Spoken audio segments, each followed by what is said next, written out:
Good evening, everybody, and welcome to Kansas Speedway.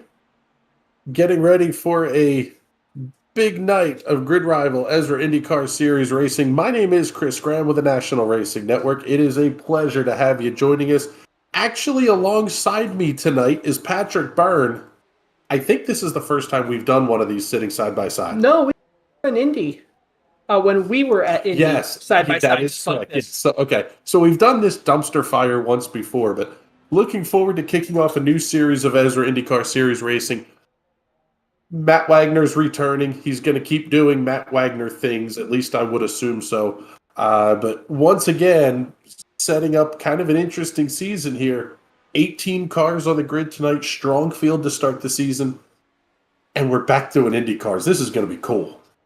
Oh, yeah. I mean, Matt Wagner. His name is still Matt Wagner. That means he's still going to be winning races. I wouldn't be surprised if he wins tonight. We've got a strong field, but Matt Wagner has that target on the back of his head once again. Yes, once again. And a little bit surprising here, Matt. Only 14th quickest in the practice session. Currently being led by Cullen Johnston in a 24.645 for the quick lap time. This one is going to be pretty fun here. At least I think it will be anyway. Kansas is one of those places that is always really, really good for the Indy cars. Kansas is a very, very racy track, and really, it's just a huge draft battle. You can get real close to other cars, and it makes for a fantastic show.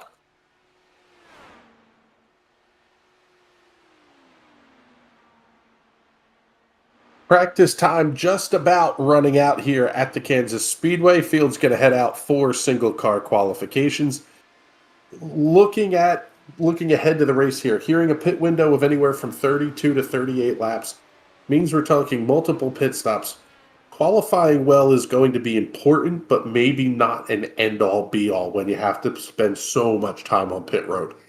Yeah, where you qualify is just going to determine where your pit box is going to be tonight. It's a big draft race. Passing is going to be easy. If you're a fast car and you have a bad qualifying run, you'll make your way to the front. If you're a slow car and you have a good qualifying run, you'll find your way to the back. So this race is long enough, everything will sort itself out. Yeah, that's kind of what we're expecting here. And as we're getting the timing and scoring data pulled up here for qualifications, seeing several of the cars getting out onto the racetrack. Couple of the names that we have to look at here. Connor Baldwin sounds like he's going to make a full season run at the championship. We haven't seen him do that yet. He's been very quick on the road courses, especially ones that you can abuse track limits on. But that's not the same thing as trying to run a full season when you go from shooting for trophies to shooting for a season-long title. I've run races with Connor Baldwin. He is a fantastic road course racer. On the ovals, he gets a little bit to the aggressive side and occasionally bins some race cars up. So he's going to be one to watch, if not to win the race, but to put on a spectacular crash. So hopefully we see some good stuff out of him tonight. Yeah, week in and week out, Connor is going to be pretty quick here. Another guy we kind of have to keep an eye on a little bit is James Watson. The Team Watson Racing Armada is back in full force. I believe there are 97 Team Watson Racing cars on the entry list. Only 18 of them showing up here tonight. No surprise. Look at that. We start talking about the guy and he goes quick time. James Watson, top of the board. 25.159. Nice quick time. Jim Brooks. 25.133. So Watson is done. Could be on the outside of the front row, but he's going to fall back here. Alec Coates to the top of the board. Now Vic Aldrich to the top of the board. Alec Coates, Jason Hand, Ty Richter, Jim Brooks, currently your top five. Tell you what, though, 25 seconds flat. We could see somebody get down into the 24s here, possibly. I think if you get down to the 24s, that means you've been cheating, you've been turning that turbocharger boost up or something, and yet someone proves me wrong. Yeah, they're 24,995 now, so someone go check his turbocharger. How do we Victor Aldrich on your pole position so far?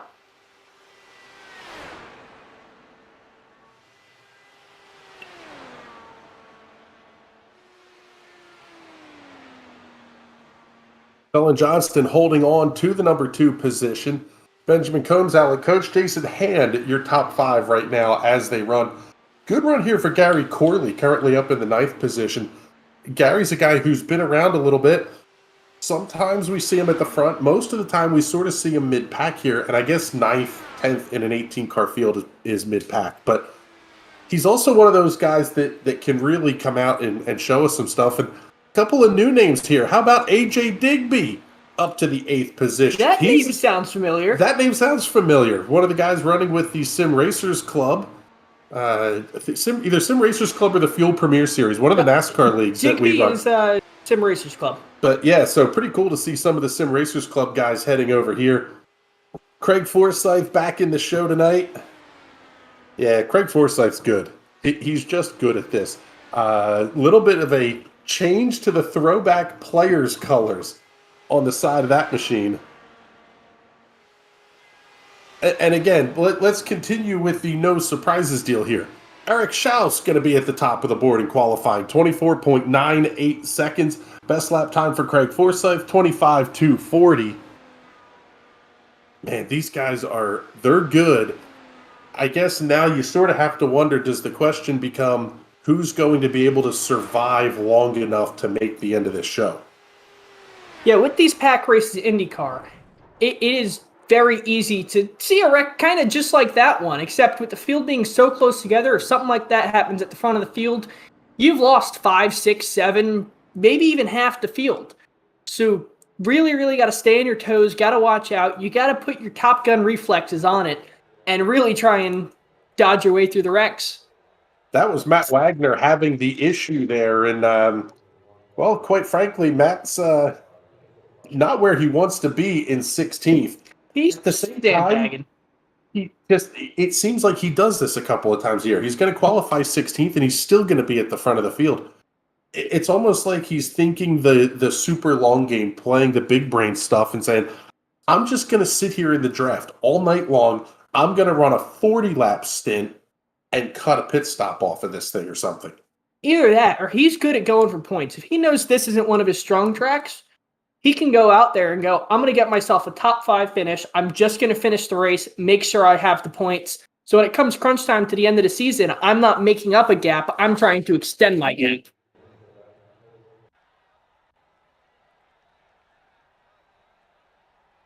So qualifications are complete. It is time for the starting grid to get out onto the racetrack.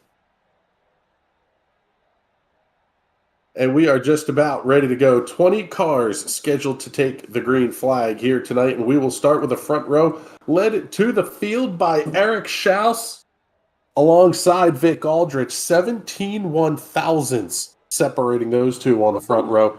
Cullen Johnston and Craig Forsyth on row number 2. Benjamin Combs and Alec Coates on row 3. Jason Hand and Jim Brooks on row 4. Ty Richter, AJ Digby on row number 5. J.W. Miller and Gary Corley occupying row number 6. Row 7 will have James Watson and Brandon Ishkanian.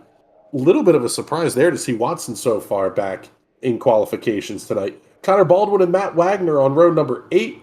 Jeff Destino and Nick DeGroot of Motorsport.com lining up on row number 9. Mike Gibson and TJ McMurray will round out the field here this evening, just waiting on our pole sitter, Eric Shouse, to get on the grid. And it will be time to go racing.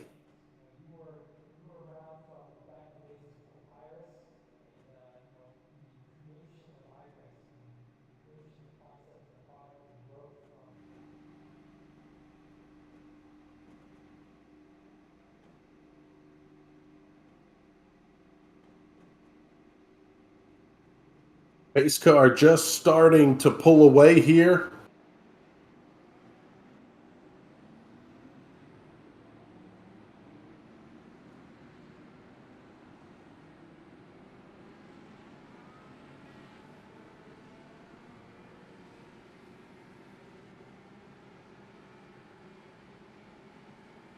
Going to be a wild one here at the Kansas Speedway tonight. And again, Shouse and Aldrich on row number 1. Johnston and Craig Forsyth on row 2. Alec Coates, Benjamin Combs on row 3. Have to say a huge thank you tonight to a new friend of the National Racing Network, Brett Wheeler, for stepping in and handling the production duties. Patrick and I are down in Bradenton, Florida, working production for Cletus McFarland's Freedom 500 show coming up tomorrow night. head on over to CletusMcFarland.com and check that one out. I believe it's baldeagles.com. I think, yeah, both. Baldeagle.com, Bald Eagle, something like that. But yes, also CletusMcFarland.com. Just search him up on the internet. And you'll Cleaner Vision. Field is off of turn number 4. Pace car is in. Green flags in the air. We are underway here at Kansas. Big jump for Eric Shouse into turn number 1. Side by side, Cullen Johnston and Vic Aldrich. Aldrich now going to fall back behind Craig Forsyth. Good battle shaping up here for the second position. How about a side-by-side duel? Combs and Aldrich battling into 3.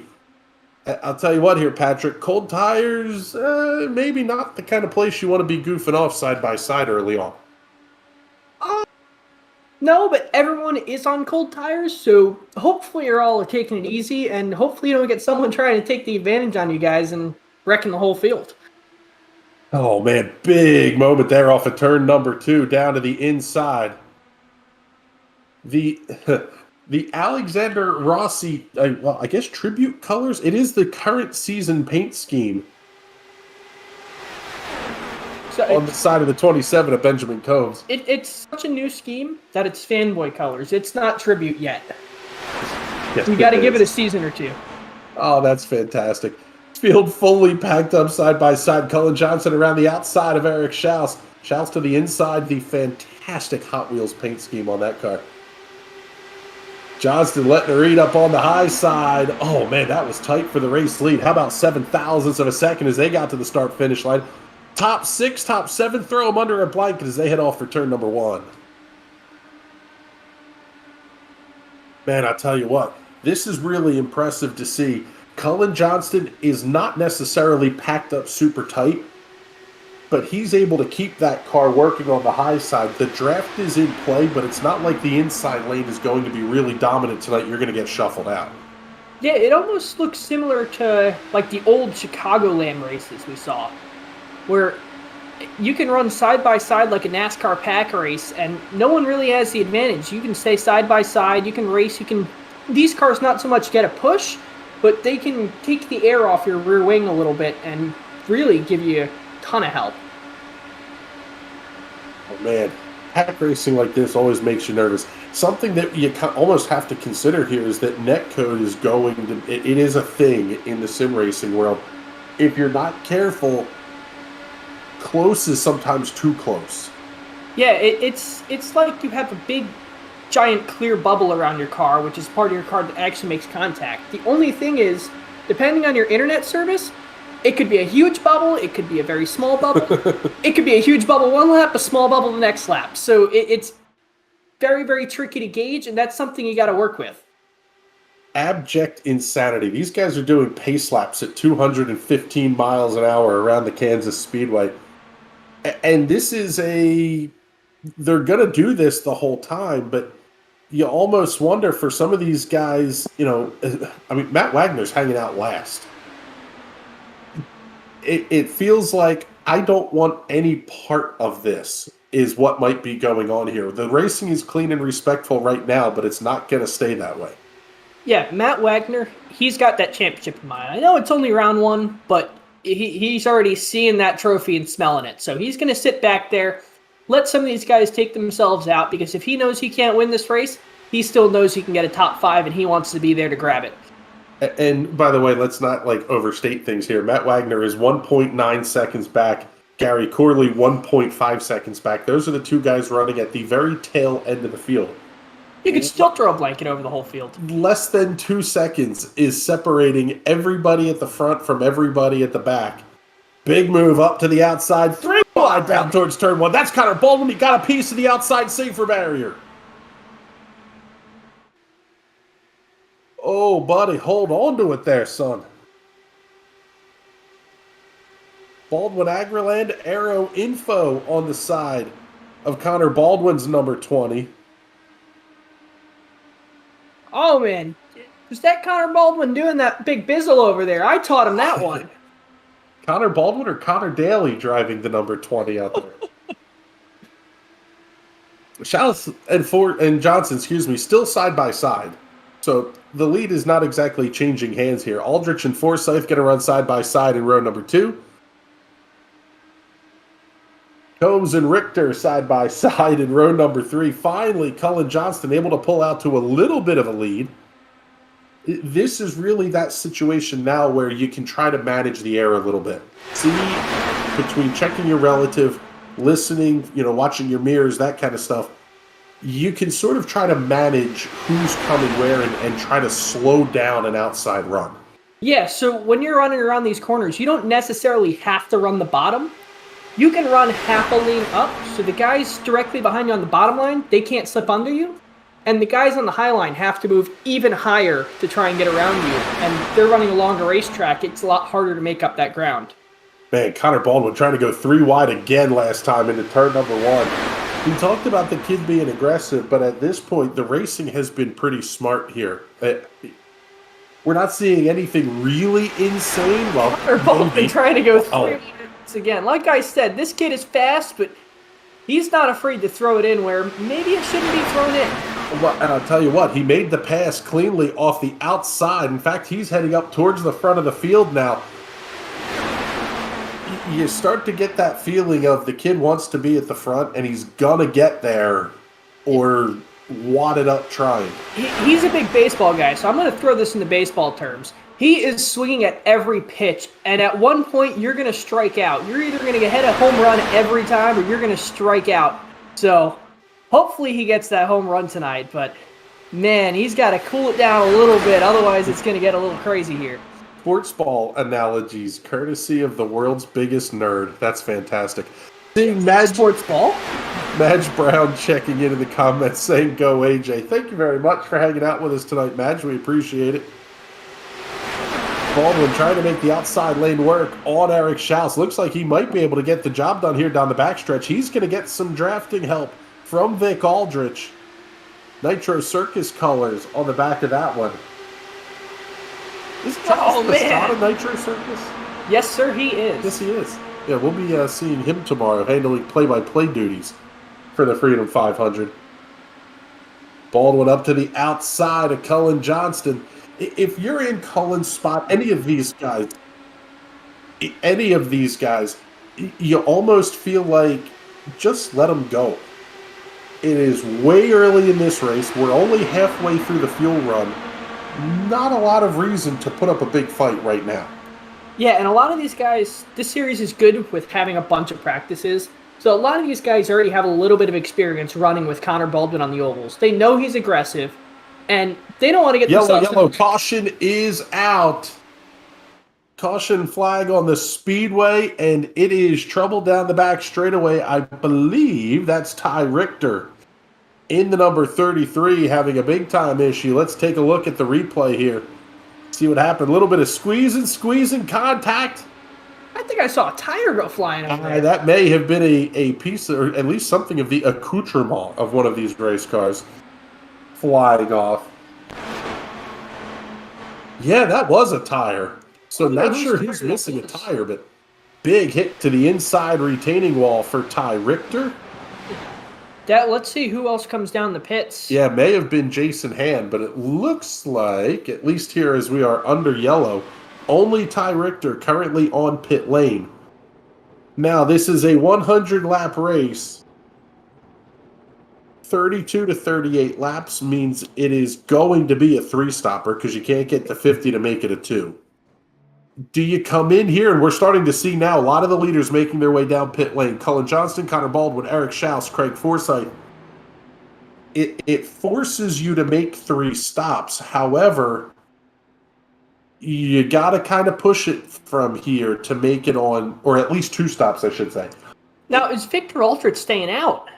Yeah, Vic Aldrich is still out on the racetrack, and I think it's because you can't make the math work.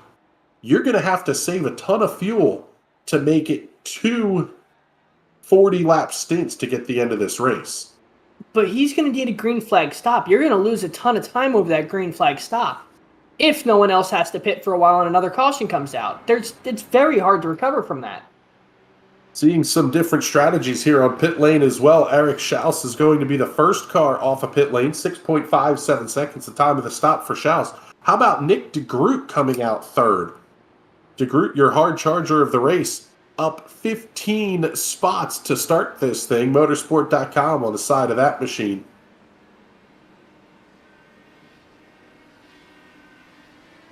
Cullen Johnston fourth. Connor Baldwin, who was battling for the race lead, coming off fifth off a pit lane. So Cullen Johnston and Connor Baldwin both losing some time there, over 8 seconds on the pit stops. Yeah, Connor Baldwin was up 13 spots under green flag conditions. He's now only up 10 to the 5th position, it looks like, 5th or 6th. It really makes me wonder if there wasn't a little bit of damage repair that was required for some of these cars that were down there for 8, almost 9 seconds. I saw Connor Baldwin hit the outside wall. I mean, he pancaked it and really kissed it. But sometimes that's enough to cause a little bit of damage to these Indy cars that you have to get repaired. Yeah, even if it's just throwing some tape over a side pod with a gash in it. I mean, every little thing helps on these things because of how sensitive they are to the air. Taking a look here at the number 14 of AJ Digby, one of our Sim Racers Club guys. He's up 1 spot on where we started tonight's race. Not a ton of rookies in this race, which is a little bit surprising here. Digby is one of the rookies. Brandon Ishkanian, I'm not sure if he's going to count as a rookie or not. Mike Gibson, another of the rookies. Gibson currently running in the 15th position. Taking a look here at the car at TJ McMurray. Some of these guys we're not used to seeing here towards the back of the pack. J.W. Miller, TJ McMurray, Matt Wagner's only up 2 spots from where he qualified. James Watson's down 3 running in 16. Yeah, I wonder if some of these guys at the front really put in the work in the offseason and just practice. And this is another league where it's a fixed setup, but a lot of the drivers come and work to build the setups. Victor Aldrich going to lead the field back to green. Now already off of turn number 2. Lap number 22 is on the board. And again, Aldrich is the current leader of the race. But he's looking at a pit stop that will have to be made probably by lap 40-ish. And that's sort of where my thinking is. If you think you're going to get the yellow flag help, maybe you try to stretch it. But at this point, it's almost like he's running the overcut and the rest of the field is going to try to undercut him. Well, I just think being in the lead like that, it's too early to make a risky call. If I was sitting back in 15, 16, 17, absolutely I would have made that call, just tried to get off strategy. But when you are the leader, you are the strategy. So just come in, do what you need to do, you're fast, hit your marks. Matt Wagner, Mike Gibson sharing the new fastest lap of the race at a 24.84 last time by. Forrest Baldwin checking in. Connor B running up front. This was right before the caution. Also telling everybody to eat more beef. Thanks to Baldwin, I believe. Yes. Actually, there's a cheeseburger waiting here for me post-race.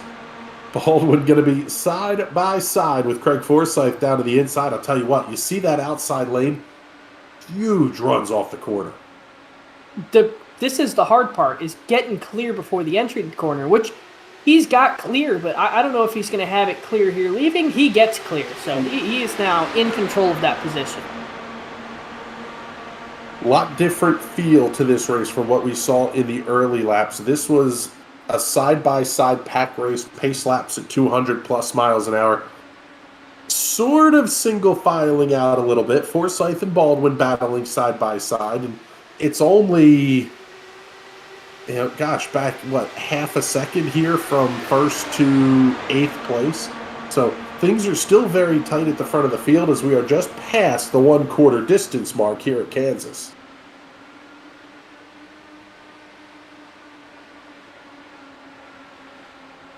Oh, 3 wide into turn number 3. That was a little bit of a bobble there.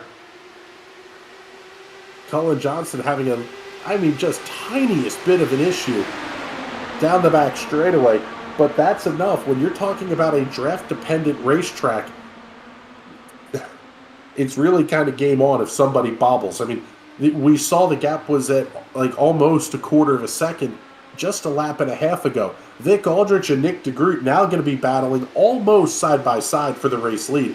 Big move up the racetrack, back down the racetrack. DeGroot looking to the outside. He wants the point as they head off to 1.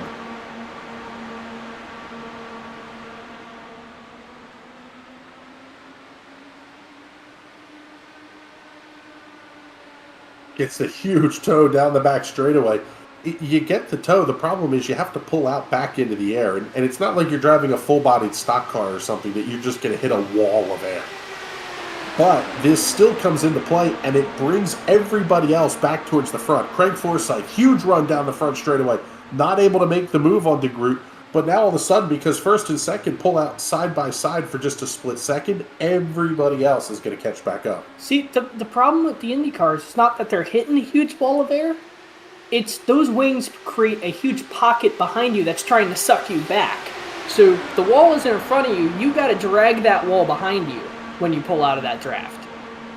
DeGroot up to the high side of the racetrack. Forsyth and Brooks going with him. Good run here for Jim Brooks as well. He's up 4. Not anywhere close to hard charger of the race. That is still Nick DeGroot working the outside lane of the racetrack. This is almost what, well, I was going to say what DeGroot and Aldrich want to see, with cars getting side by side back outside of them.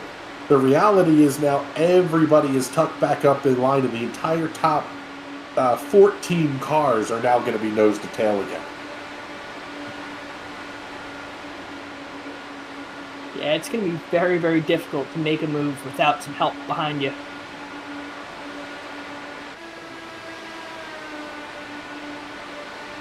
This battle here, we're sliding back to AJ Digby in the fight for 10th. Matt Wagner, the car down to the inside of the racetrack. Wagner starting to make the charge forward here as we are at the 1/3 distance mark now. Wagner seems to have again been playing this pretty smart. Not a lot of reason to try to push forward early. Now that everybody's going to stay single file, it's more of pick them off one at a time and just work your way forward to the front. You're on the same pitch strategy as just about everybody else. Play it out, trust your strategy call, and make the moves where you can make them.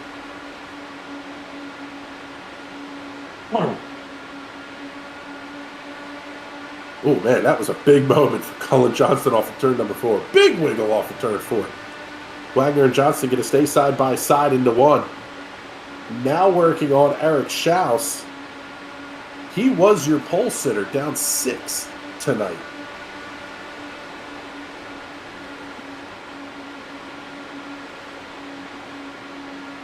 The Wagner able to hold that spot down on the inside of the racetrack. Everybody single file. But again, we're still talking about only 2 seconds or so separating the front of the field here.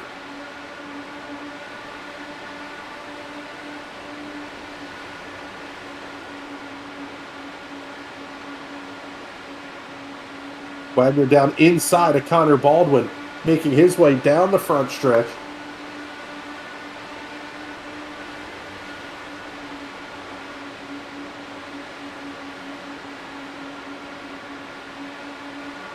Things starting to heat up several places here. Aldrich and DeGroot going to be side by side for the race lead. Jim Brooks tailing right in behind.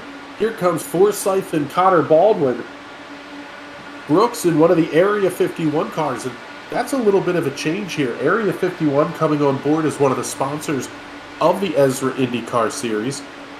Have to say a big thank you to those guys, but it also is bringing some new names and some new cars to the league as well.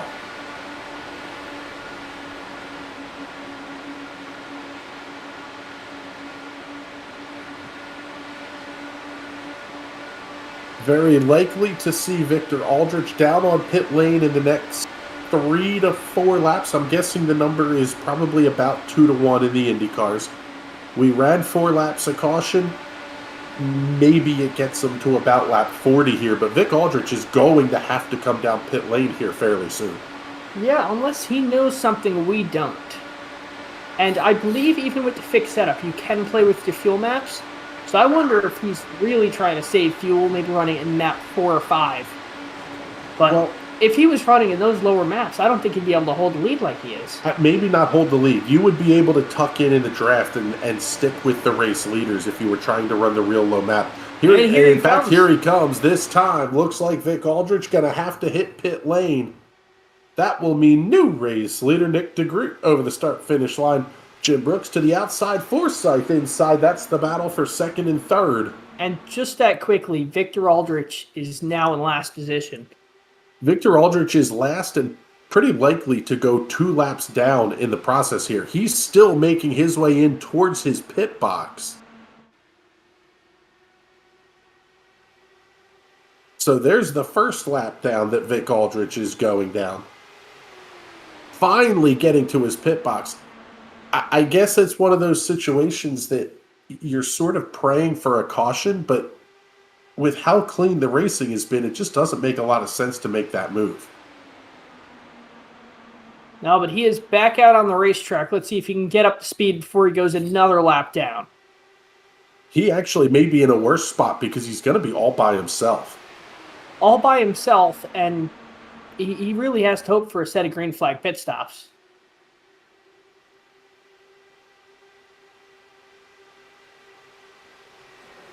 I guess maybe this isn't the worst spot to be in, because he would be able to, if we were to get a caution flag, he would be able to stay out now.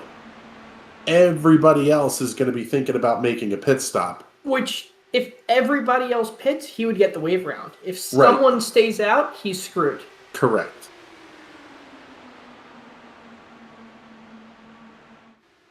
So your top 5 all running nose to tail here. Nick DeGroot, Craig Forsyth, Jim Brooks, Connor Baldwin, Matt Wagner.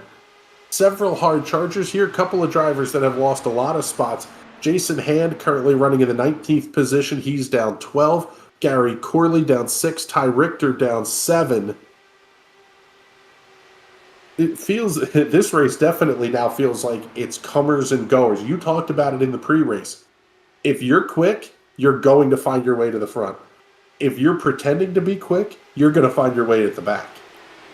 Yeah, either that or you make a bad strategy call, which it's too early to say Victor Aldrich's call was a bad call, but my gut feeling tells me so. I wonder if he didn't even notice the pits were in until all the cars behind him just dived in. That's happened to me, and it's really rough when that happens because you'll get a penalty if you come into the pits not on that first lap. Oh, man, Connor Baldwin throwing the big bizzle there on Matt Wagner as well, or at least trying to. They almost made contact. Yeah, he's going to take my line, though. It's going to block. It was a preemptive maneuver. Yeah. I taught him that one, too. You can think that one all you want. How about the top 4 running 4 different lines around the Kansas Speedway? That's something that we don't talk about a ton in the stock cars. This place is really, really wide, and in the Indy cars with so much downforce, you really can kind of pick and choose where you want to be. Not only that, they are much, much smaller cars.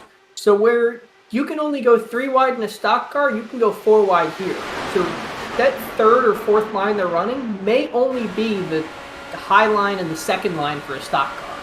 Let's go on board here for a minute with Matt Wagner. Just listen to these Indy cars scream around Kansas Speedway. And what makes him so fast, look how smooth he is turning that wheel. There is not a quick motion in sight. Everything is smooth, precise, thought out. He knows he wants to take the low line here. It's not like he's jerking the wheel to the bottom trying to get under Connor Baldwin. He already had that in his head. He knows what's going to happen on the next lap. He doesn't care about what happens on this lap because that's just the way he thinks, and that's why he's able to get himself to the front. Kind of interesting here to see that these guys are topping out the rev limiter in the draft, entering turn number 3 and down the front straightaway. In 6th gear. In 6th gear. In a fixed setup league, that tells me that your series admins have done a pretty darn good job of nailing down the gearing. The worst thing you want to have happen is you start hitting the chip about 3/4 of the way down the straightaway. Yeah, then everyone, by the time they get down to the end of the straightaway, is locked by the limiter except your top 2 guys. And it really makes passing difficult because everyone is stuck at the same speed.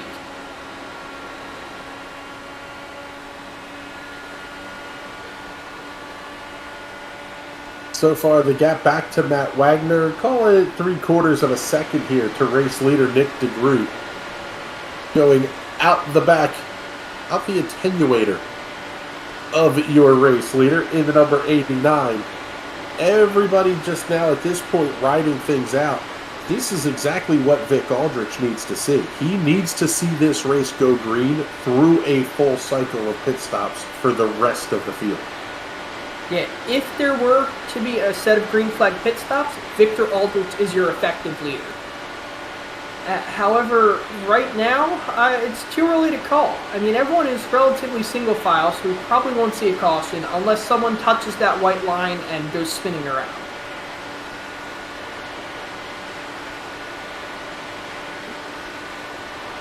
Pit stops coming for your race leaders anywhere from lap 51 to lap 57, based on the numbers that we have. We're kind of right in the middle of this line of stops.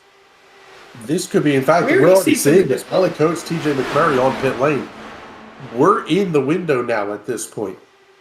This could actually be playing out right into Vic Aldrich's hands. Now, I wouldn't be surprised if we don't see some TWR or mediocre racing guys come down the pits, because that conglomerate, both those guys are hard. Well, yeah, that's true. If you see the teams, especially if the teams start, they decide they're going to pit together. Although that is such a big team, I wouldn't be surprised if there's different strategies within the team. Well, that would make the most sense, is to have as many strategies as possible that are going to put multiple cars on pit road together, because you have to come off of pit lane with some drafting help here. Otherwise, you're going to end up in Vic Aldrich's boat. He's not that far ahead of the race leaders and from going 2 laps down. Yeah, which everyone else had drafting help when they were lapping him. He's not going to have that drafting help when he tries to lap everybody else and get that lap back.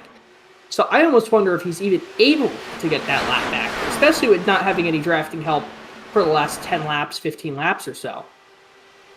Yeah, this one's going to be pretty interesting to watch here, because the other part of this is when you're running without the drafting help, your lap times are slower. So last lap for Nick DeGroot was a 25, well, he's making a liar out of me, 25:47 for Nick DeGroot, 25:05 the lap time for Vic Aldrich. But now, he needs the help to get caught back up. Vic Aldrich has to hope every car pits, he gets that lap back, and as soon as he gets that lap back, somebody wrecks coming on or off the pit road. Just that. Man, hey, looks like he saved it. As long as he didn't touch that cone, he should be good. We have to see how long he's in here if he gets that penalty. We'll see if Nick DeGroot gets the penalty, but looking at the timing and scorings monitor here, Vic Aldrich is behind Alex Coates and TJ McMurray, and they've both made their pit stops. He's not far behind, but he's behind these 2 cars. So even if the strategy call was good, it's still not necessarily going to be that beneficial here, as we see Jim Brooks making his way down pit road. Going to put Craig Forsyth up to the race lead, AJ Digby to second. Now we're down to 40 laps to go, and this is where the math starts to really get interesting. If they can make it another 2 to 3 laps, these guys are going to be good to go to make it the rest of the way.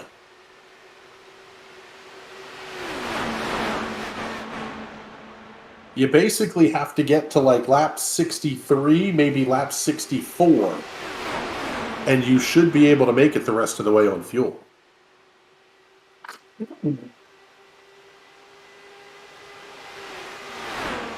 Now we see Vic Aldrich getting in front of Jim Brooks and Ben Combs, so maybe Alex Coates and TJ McMurray, they just absolutely nailed their stops.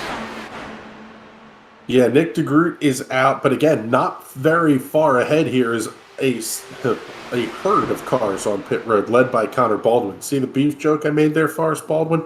Hope you enjoy that one. Matt Wagner, Matt Wagner way wide, and he's gonna be spinning across that pit road. Yep. Another car spins coming on the pit road. Matt Wagner's gonna have to go back onto the racetrack and turn another. AJ Digby off track. That is AJ Digby. I don't believe that was Matt Wagner. Yeah, that was AJ Digby, who missed the pit lane entrance, spun trying to get onto pit lane. This is not easy. A lot of leagues you'll see they make them enter off of turn 3. These guys are allowed to enter pit lane off of turn number 4. And this is not easy for these guys at this point. Now, unless the live admin clears that penalty, that's going to be a penalty when he does come into the box. He almost overshoots it again. Oh, man. Jeff Destino, AJ Digby on pit lane. Matt Wagner making his stop at lap number 62. Going to come out just behind, call it 0.2 of a second behind Nick DeGroot. This is now the battle for the race lead. DeGroot, Wagner, and Shouse, your top three. How many times did we say that last year? Too many. And Vic Aldrich back up to P6, so he is not having a bad night. Maybe it wasn't the wrong strategy call. No, I don't think it was necessarily the wrong strategy call. At this point, the only issue is the top three are running within a quarter second of each other. TJ McMurray in fourth is 2 seconds behind your top three. Now, one thing I want to talk about, AJ Digby, has he already left the pits? Yes. It does not look like he got a penalty, and he is still on the lead lap, so fantastic recovery there. Well, and this is where this was going to kind of be my point on things getting a little spicy here. Matt Wagner stopping at lap 62. Eric Shouse stopping at lap 62. If you went 38 laps, that gets you to the end of the race. In fact, everybody but, well, I can't say everybody, about half the field has made it past that 62 mark, to or past that 62 mark, which means they should be good to go on fuel. The question is, will they be if they have to run up front in clean air? Will they be good enough to get to the end, and will we get a yellow flag that will absolutely change everything about this race late? Right now, these three can settle it amongst themselves. If they play nice, they can run away and hide a little bit. But the gap is already gone from 2 seconds to 1.7, and it's continuing to close. The only problem is they can play nice, settle in with that top three finishing position, but you have TJ McMurray, Alec Coates, and Vic Aldrich within 0.3 of a second. Yeah, that's a great battle back there as well. And again, we're seeing it's like... We have another battle that's 0.3 of a second shooting for 8th place. Yep, we have several packs of cars that are running together on the racetrack, but not necessarily together with each other. So, picking up this fight here with Alec Coates, he's got TJ McMurray just ahead, now side by side with TJ McMurray. They're running about a second behind the race leaders. Then there's Brandon Ishkanian running all alone in 7th.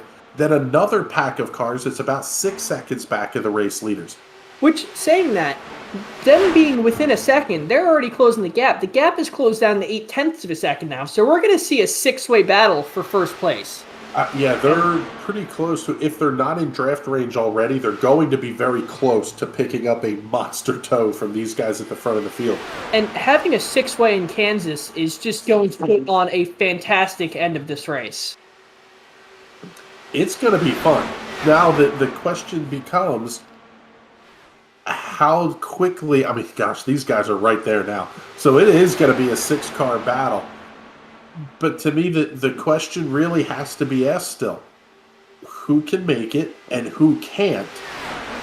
We're down to almost 25 laps to go, but there's still a lot of the storylines of this race left to be written because there's just so much unknown at this point. I was going to say, you can throw the top 15 under a blanket. That's not so much under a blanket, maybe a giant blanket. But they're all still relatively close to each other. You have 10 seconds really splitting first place from 14th place.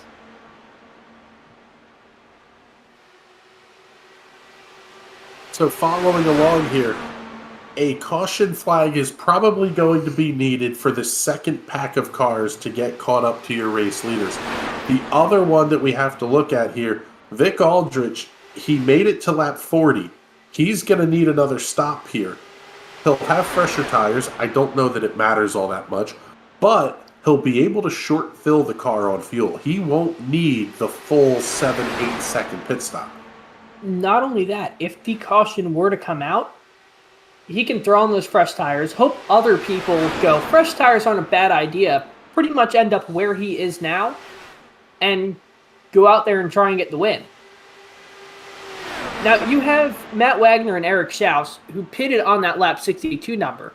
However, Alec Coates, TJ McMurray, Nick DeGroot, they all pitted lap 53 to 58. They are going to need another stop before the end of this race, too. I think Alec Coates and TJ McMurray are absolutely going to need a stop. And Vic Aldrich's being able to short fill the car, he's going to pass them on pit road so long as he gets on and off pit road quickly.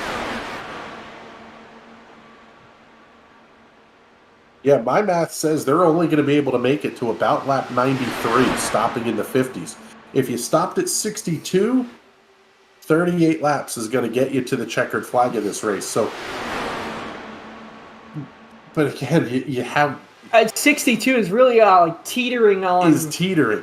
The only cars that stopped after lap 62, Jeff Destino and AJ Digby. Now, stopping at lap 63. Could Digby overshooting his pit box get him a win? That would be fantastic tonight. Now, I think we've heard this storyline before here in Ezra, where a race has been decided by not just one, but a couple cars up front running out of fuel. We've seen it several times, and especially at the big ovals like this. I mean, quite frankly, color me impressed. These guys have run basically caution-free. One caution for a two-car incident, and we have a wild battle going on at the front of this thing. I mean, we're talking casually about this like we're not even paying attention. The reality is there's 5 cars within a tenth and a half of each other in the fight for the lead. No, it's just Ezra puts this kind of racing on week in, week out. It's become the norm here, which absolutely fantastic. I'm not complaining one bit. We've got another good one coming up after this one as well. 10:15 Eastern Daylight Time. The Indy Pro 2000 Championship heading off to USA International Speedway. Oh, man. Very similar racing to this one, quite frankly, as Vic Aldrich making his way down pit road here at lap number 80. He's going to lose the lap. Let's, recycle this. This is what's going to happen. But he can short fill the car. And if everyone else runs out of fuel, the only 2 cars he has to worry about is Jeff Destino and AJ Digby. That's a top 3 finish for him. Man, that was tight coming across the start-finish line. Eric Shouse and TJ McMurray almost making contact. Now, I'm seeing an 8-second stop for Vic Aldrich. I wonder if he didn't turn down the fuel. Either that or he was stuck there waiting for tires. I think if you took tires, you had to wait. You've got to wait about the 8 seconds. There's not much to be gained by short filling the car if you take tires. Now, I know with the older DW12, it's a 6-second time for tires. Have they slowed down the pit stops with the IR18? That one I'm not sure of. Also seeing Jason Hand making his way down into his pit box as well. Now, I wouldn't think so, because these are still based in DW12. I mean, the DW12 is the only car still currently racing that is eligible for historic racing. That is a fantastic point. Yes, some of these chassis that are currently running in the NTT IndyCar Series could be run in historic races. That's how old the 2012 car is at this point. The thing is, it's still putting on great racing, and this is not the same car that the late Dan Weldon helped develop in 2010 and 2011. Alec Coates, TJ McMurray making their way down pit lane. They had to come in and stop. Now it's just a matter of which of these cars can make it to the end, and which of these cars are going to run out of fuel in that backstretch. That is really the huge question. Nick DeGroot, I would imagine, is probably fuel map 5 at this point. He's not losing the leaders, but he's not gaining on them whatsoever. Having the pit at lap 58, I just don't see a way, even with trying to fuel save, that the math works out. No, you would have had to commit to it early. Yeah, and he was running much too fast to try and commit to it early. Either that, or he was just really good at tucking up and staying in the draft. We're really just forced to sit here and see when that car sputters, if it's before or after the checkered flag. Lap number 86 going up on the board. The time limit won't be an issue tonight. 15 laps to go here at the Kansas Speedway. And the big question now is who's going to make it and who's not. James Watson and Ty Richter, I think, are going to have to stop fairly soon. They both stopped at lap number 60. And we're talking about having to make a splash and dash pit stop with just a couple of laps to go. If you're any of these cars on the lead lap all the way back to 11th place AJ Digby, you can't stop at this point. You have to hope that you get a yellow late in this race and you're not the cause of the yellow. If we get a yellow, everybody can make it on fuel. If we don't get the yellow, we have no idea who can make it outside of Destino and Digby. The only problem with needing that caution or wanting that caution is Murphy's Law of Racing says you're going to be the caution. So I have your top 9 cars are going to be involved in this wreck because all of them want the caution. They're going to need help, that's for sure. Seeing 3 cars listed as being out of the race: Connor Baldwin, Gary Corley, and Benjamin Combs. Oh man, what happened to Connor? Not sure what happened to Connor Baldwin, but he was showing over 1 minute and 14 seconds in the pit box. So long repair time there for the 20 of Connor Baldwin. And that's without drawing a yellow flag. Forrest, if you're out there, could you give us a little insight? Oh, here we go. There's, big time contact on the right front for Connor Baldwin. Oh man, you can see that thing just bouncing around. You can see the side pod kind of floating around there too. Tough break there for Connor, but let's see. We're gonna wind the replay back here and see. Yeah, he made big contact with the outside safer barrier. Oh, did he get punted? Was that Punterino? Net code? Please no Punterino. Slow it down. Oh yeah, that was net code. Oh man, that's brutal.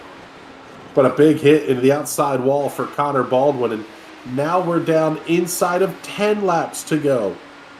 Wagner, Shouse, DeGroot, fantastic work by our producer here, by the way. 9 laps remaining. Top 3 is still running tight nose to tail. It's almost like just sit back and watch. We don't actually have to talk a lot here. I'm interested to see Nick DeGroot is not going down to 5th gear, so he's keeping it in 6th gear, keeping the revs as low as you possibly can. Which you have a choice but to keep it in 6th, because when you're in the draft, it's pulling you so fast, you'd be banging off the chip in 5th anyway. And no, these guys are really, they are putting on the show tonight. We don't have to work for this one. DeGroot coming around Eric Shouse at the entrance to turn number 3. Matt Wagner still holding on to the race lead. And DeGroot, he's making a move to the outside here. He wants a piece of the race lead. I almost wonder if he knows he has to pit. He's trying to force Matt Wagner into making a mistake, bringing out that caution, and then Nick DeGroot's going to throw the clutch in and just see if he can coast it to the finish. Or even potentially even just, if he has to stop, try to force the cars that you're racing with to burn a little bit more fuel and maybe force them into a pit stop as well. Which, I don't know if forcing them into a pit stop is really the way to go, because they both pit on lap 62. You pitted on lap 58. You're going to have to pit before them. Oh, man. 5 to go. This time by the start-finish line. Eric Shouse looking outside of Matt Wagner towards turn number 1. Nick DeGroot going to get the big suck down the front straightaway. He'll say thank you very much. Top 3 still nose to tail. What a fantastic battle. This is, I will take this. If this is going to be the entirety of the Grid Rival ESRA IndyCar Series this season, presented by Area 51, we'll take it. Which, Matt Wagner is just making himself so hard to pass. He's just so smooth, he doesn't even have to block. He knows he has a fast car. I'm sure he's pretty confident he can make it to the end. He's just riding down there at the bottom and letting everyone else burn all their fuel up trying to catch him. Oh, man, could we see a 3-wide finish here? Nick DeGroot trying to make the outside lane come in a little bit. The Harry Gant line up in turn number 3. Again, takes the big toe down the front straightaway. He may have a go at Matt almost Wagner. Has to into the back out of it gearbox. just a It little looked like bit. he had to hit the brakes. Coming back to 2 laps to go here at Kansas Speedway. Caution Yellow's is out. out. Yellow flag is out on the racetrack. Now, I don't remember. In Ezra, do we have green-white checker? Yes. They have a shot at a green-white checkered finish. See what happened here. Oh, J.W. Miller clips the apron, spins it around. Everyone avoids him. Everybody missed him. Except even the pace car missed him. I thought the pace car was just going to T-bone. Oh, man. Now the question is, who can make it for the green-white checkered? I believe your answer is going to be Victor Aldrich, TJ McMurray, Alec Coates, and Jim Brooks. Evil flashbacks for James Watson. No, Jim Brooks is probably going to have to pit too. Well, and even the cars that are a lap down, they're not going to gain the lap. It's not like everybody else is going to... No, the only car I see coming in is Brandon Ishkannon. And AJ Digby coming in as well. J.W. Miller. Just a couple of cars making their way down pit lane. And you can see the lap counter increasing in distance. We are going to overtime. Let's take a look and see who we can find here in the Grid Rival Ezra IndyCar Series Discord for us to talk to. Let's see if we can pull up. Right click.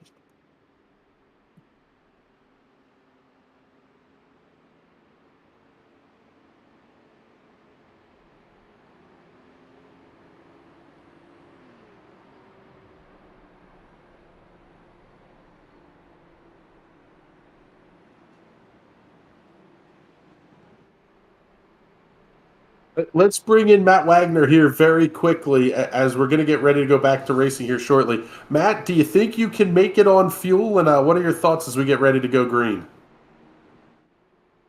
Well, that is yet to be determined. I am very, very, very tight on fuel. Man. I'm on the extreme save right now, so kind of like turning the car on and off. There's a trick you can do this with the IndyCar. So, yeah, I am on pins and needles right now. Clutch and coast, baby. That's what I'm doing. All right, Matt, thank you very much here. Let's bring you back down here to... I think I got you in the right room. Yes, sir. So there you go, following along with Matt Wagner. He's nervous. A little bit. I'm sure all of these guys at the front of this field are a little bit nervous. I would think you would have to be. This is going to be really, really tight on fuel. Even for some of the cars, I guess Jeff Destino, maybe he stopped a lap later. The only cars that are comfortable at this point, Brandon Ishkannon, AJ Digby, J.W. Miller, and Vic Aldrich, they all stopped lap 99 or lap 79 in the case of Vic Aldrich. Everybody else, I mean, Nick DeGroot there's no way he can make this to the end, I would think. He's going to try. That is Scott Dixon level of fuel saving. And again, the lights are not out on the iRacing safety car. We're going at least one more lap under caution. Should see them go out this time. Lights are out. It's about go time. Everybody in the top 8 stopped at lap 63 or earlier. And they were only getting 38 laps of fuel. It is a green-white checkered finish. And I think some of the hope here is, if I remember correctly, Ezra only does one attempt. So if the caution comes back out, you come back around 2 more laps under caution, and you're good to go. But man alive, this is going to be really, really tight. They'll come back to green for lap 103. And that flag calls it. Correct. If they get a yellow, if there's another yellow flag, that will be the end of the race. If you can make it to grab the checker. Correct. You have to make it around to complete the caution flag laps here. Now, if Matt Wagner or James Watson or someone runs out of fuel, does one of their teammates run up, take the penalty, and push them across the line? I would think that would be silly. But green flag back in the air. We're underway. Matt Wagner going to lead them into turn number 1. Eric Shouse, Nick DeGroot, your top 3. How about Ty Richter and James Watson going to be right there as well? Now watch this gap close up. I wouldn't be surprised if Matt Wagner is dumping the clutch in these turns, trying to just save every little bit out of the car. It doesn't look like he's going to as well. Caution is out. Yellow is out again. This is just what Matt Wagner wanted to see. That is exactly what Matt Wagner wanted to see. TJ McMurray, a little bit of a bobble. Oh, no. Just clips the apron. Oh, man. Pancakes the side. Sounds the outside safer barrier. Now we got to watch Matt Wagner, see if he has enough fuel in the tank to make it and grab the checker.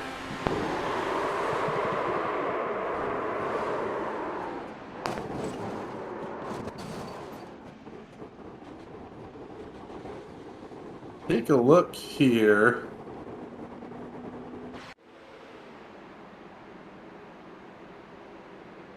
TJ McMurray, one of the mediocre motorsports cars.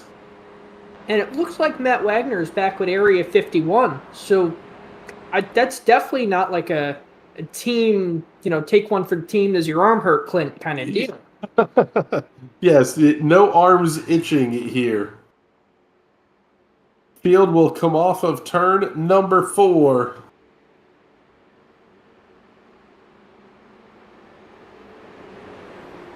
Checkered flag is out. This one is over. Matt Wagner gets the win at Kansas ahead of Eric Shouse and Nick DeGroot. About as tight as you could possibly cut it on fuel here, bud.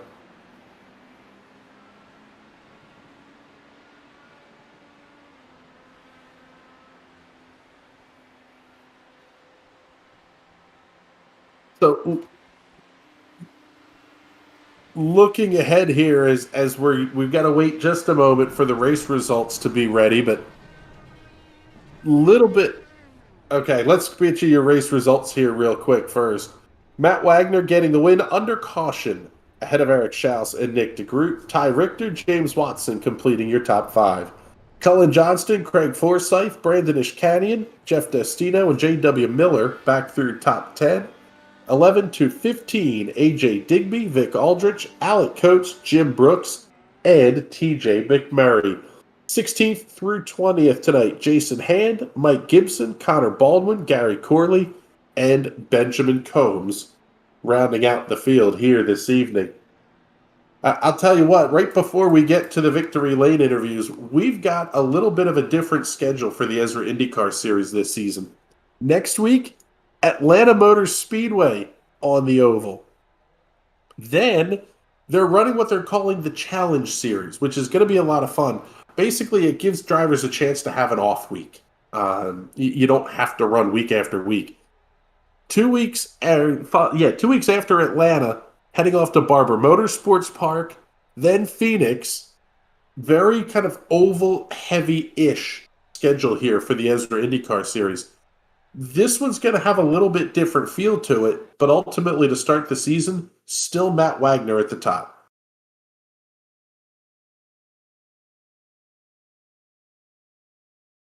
Let's bring up our race winner here this evening, Mr. Matt Wagner. We asked you how tight you were on fuel. I guess that caution helped, huh? Yes, sir. That caution, I guess, actually the caution made it worse. If you want to, because you get 2 extra laps there. I was good to the end. I was watching my fuel, and I was trying to figure out when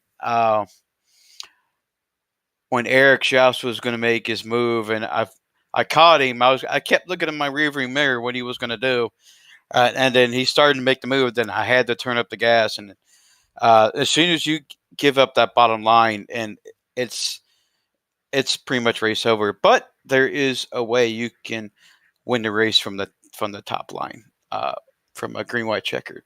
It is possible, but I was able to break the draft, and the caution kind of saved me because I figured Eric was going to get a nice little run.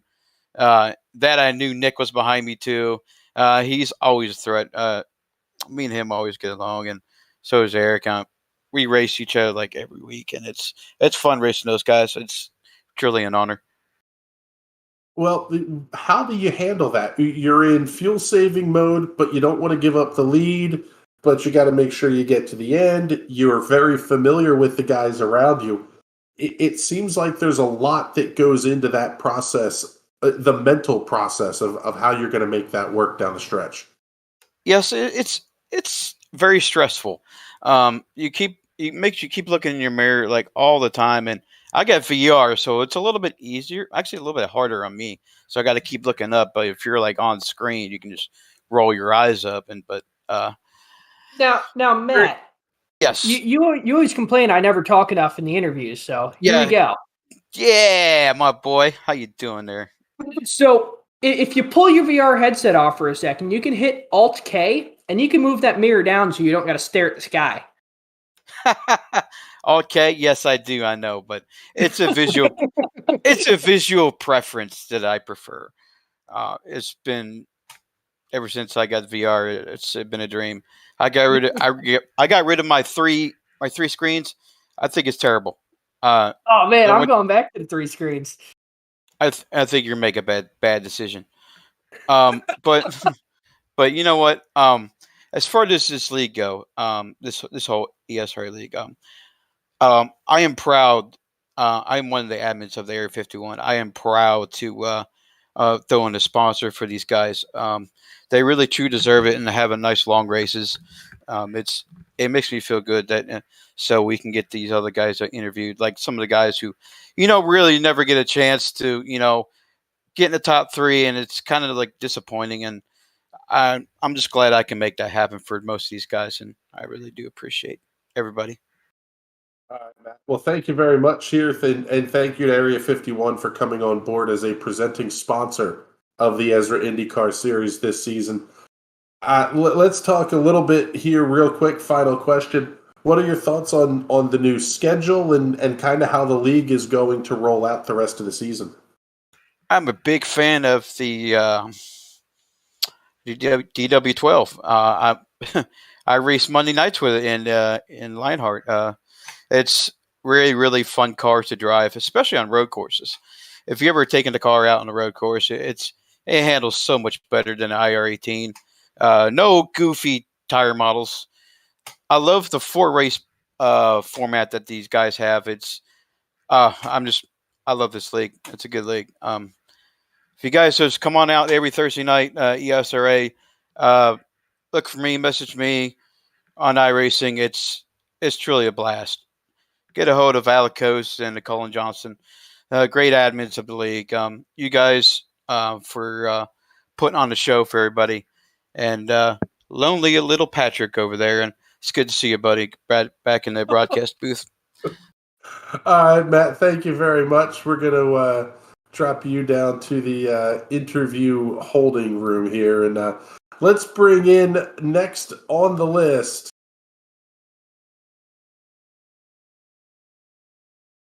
There we go. Now we got him up here. Mr. Nick DeGroot, congratulations on a 3rd place finish here tonight. How in the world did you make that fuel last from lap 58? Everybody else on the field had at least a couple of laps on you. Yeah, I was not in a great position there. I definitely wasn't paying attention to fuel as closely as I should have been. And then that pit stop happened, and I started doing numbers in my head. I'm like, oh, I'm in trouble. So unfortunately, we had the track position. We had the lead there, but we had to give it up to Matt just because we had to get behind him. We had to save hard. And that whole run, I was just off the throttle, fuel map 5, saving every last drop. And even then, we still made it to the finish by the skin of our teeth. So, yeah, definitely got behind on fuel there. So that wasn't the my brightest idea, but glad we were able to save it. That draft here is really helpful because you can put in fuel map 5, you can get out of the throttle, and you can still keep up. That draft just kind of tows you along, so that really saved us tonight. But yeah, still close. If that race was another lap longer, we were out of fuel. Hell, we were probably going to be out of fuel if that last caution doesn't come out, to be honest. This is one of those deals that I would assume with your real-world motorsports schedule, you're going to be back doing the part-time deal here with the Ezra IndyCar Series. I would guess almost a little bit disappointing when you're kind of out running around chasing checkered flags. Yeah, we definitely came here to win, and we're going to try to do as many as we can this season. Not sure how many that'll be, but I know we did 3 last season. We got to win, so I wanna up that average this time. And so far, we're 0 for 1, so not the best start. But to lose to guys like Eric Shouse and Matt Wagner, they're real good at this thing, so it's not too disappointing. But yeah, it was a fun race, fun coming from the back of the field, trying to work the way to the front. Just wish it was a little easier to pass the leader, because I think our only chance there, if we had fuel, was to shoot to the apron coming to the checkered flag, and even then I think it would have been a long shot because Matt probably would have covered that. But yeah, it was a fun race overall. Glad to bring home a top 3, but still a couple positions short of where I would like to be.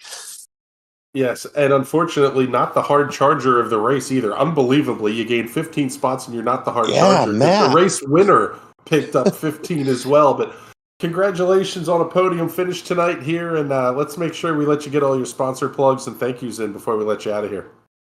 Yeah, thank you guys, and thank you to everyone at Factor Back Motorsports with KobeMoore.com, Motorsport.com, to Good Automotive U-Haul and Detailing, Wegmans, Blaze Pods, Cowboy Shit, and everybody else supports us. Unfortunately, couldn't get him the checkered flag this week. Maybe next time out.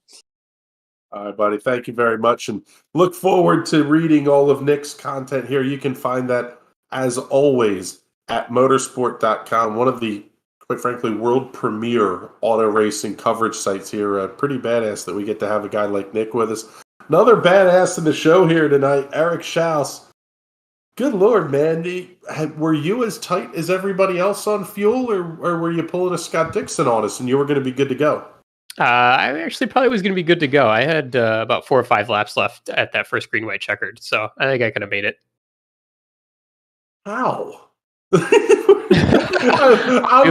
We're doing the numbers, and I'm going, I don't think any of these guys can make it. You were actually telling us you were going to be good to go even without that caution flag coming out with a couple of laps to go. Yeah, I had plenty. I was doing some very aggressive fuel saving. That was my strategy for the whole race. I didn't want to race up front, and I got the pole, and I was just waiting for somebody to pass me. I immediately put it in map 5 and just chilled. And that was my whole strategy for the whole race, was just chill behind somebody and relax and take it easy. And it left me with plenty of fuel, so no stress on that side. And yet you guys still put on a hell of a show out there. You get to race a lot with Matt, with Nick. What's it like running with these guys a couple of times a week and really having that confidence that you know the talent of the people you're racing with? Yeah, well, like you said, it's confidence. I mean, that's the best thing, is I know that I can trust them to be close to them. I know they're not going to be kind of jerking back and forth, that kind of stuff. So just allows us for tighter, closer racing, which is always a lot more fun for us, and probably more fun to watch. Well, yeah, that's putting it mildly. It was a pretty spectacular show here tonight. Thank you very much for participating and putting it on here. And let's make sure you get all those sponsor plugs and thank yous in before we let you out of here. Sure. Thanks. Thanks to ESRA for putting on this league. I really enjoyed it last season with the road courses, and I look forward to this one. Thanks to you guys for the broadcast, and thanks to anybody out there watching. We appreciate the support. All right, bud. Well, thank you very much here. And as we get ready to wrap things up here, Patrick, Eric Shouse is a road course ringer in this series. Good on the ovals, but really good on the road courses. Nick DeGroot is going to come in and put on a show every so often. It feels like maybe Matt Wagner can't be totally comfortable in retaining that number 1 for another season. I would say Matt Wagner is probably one of the best, if not the best, full-time guys in the series.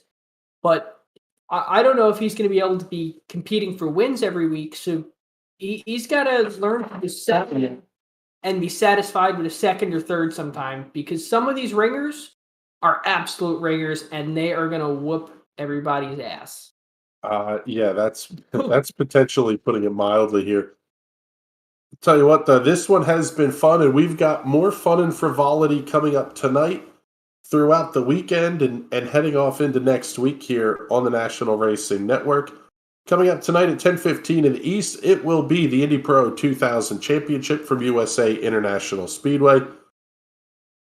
Tomorrow, check out CletusMcFarland.com, almost 3 million subs car guy on YouTube, putting on the Freedom 500 IndyCar Series regular. Connor Daly will be driving a Crown Vic. 20 guys, girls driving Crown Vics around the old DeSoto Speedway, now called the Freedom Factory. Very cool. This one is going to be a lot of fun. Coming up on Monday night, it is the Fuel Premier Series returning to the National Racing Network. That one's going to be a blast as always. Tuesday night, it will be the TNT Series making their return after a couple of weeks off. Wednesday night, I think we're quiet again. And then Thursday night, the triple header. Burt Wojcik and Adam Rubright return with the High Side Hustle, followed by the Ezra IndyCar Series and the Indy Pro 2000 Championship. But we're getting off the air. We're grabbing a snack and a beer, and we'll be back for the Indy Pro 2000s here at 10:15. For Patrick Byrne, new producer. Let me make sure I get your name right, Brett. Brett Wheeler, thank you very much. Joining us from Australia as our producer tonight, which is absolutely insane. My name is Chris Graham. It has been a pleasure having you hang out with us. We'll be back in just a little bit for the Indy Pro 2000 Championship. Until then, we'll talk to you all later.